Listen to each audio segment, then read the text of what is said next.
Ce samedi 16 septembre 2023, un chroniqueur de C'est à vous sur France 5 a pris la plume sur son compte X, anciennement Twitter, pour partager son écœurement suite au suicide d'un adolescent, harcelé dans son établissement scolaire à Poissy. Le drame est survenu au lendemain de la rentrée des classes 2023, début septembre. Un adolescent de 15 ans, élève d'un lycée de Poissy dans les Yvelines, s'est donné la mort des suites du harcèlement scolaire dont il était victime depuis plusieurs mois déjà.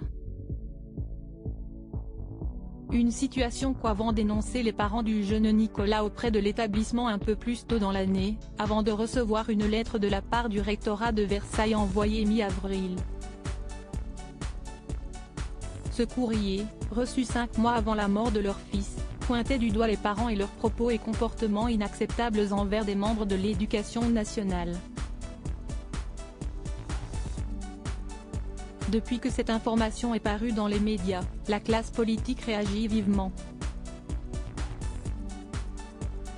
Elisabeth Borne, Première ministre, juge ainsi ce courrier choquant, propos rapportés par nos confrères du Huffington Post.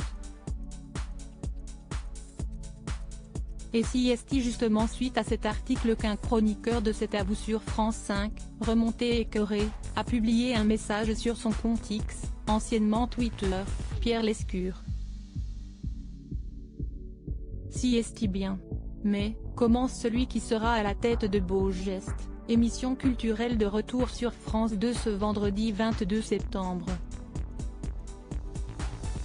Ce courrier est une telle monstruosité d'irresponsabilité et de suffisance à vomir, que personne ne comprendrait que de graves sanctions ne soient pas rapidement annoncées, continue le spécialiste du cinéma et complice d'Anne-Elisabeth Lemoine. Et de lancer un appel du pied au gouvernement, ce serait un minimum. Et plus efficace que toutes les annonces ronflantes. Marre de la com, accompagné d'un emoji en forme de cœur. De son côté, Gabriel Attal, ministre de l'Éducation depuis le remaniement, a lui aussi pris la parole ce samedi 16 septembre 2023 face à la presse, qualifiant notamment le courrier du rectorat de Versailles de honte. Vous le savez, j'ai déclenché, dès le lendemain du drame, une enquête administrative, a-t-il expliqué, avant de rappeler sa priorité à défendre à tout prix la protection de nos élèves et de nos enfants.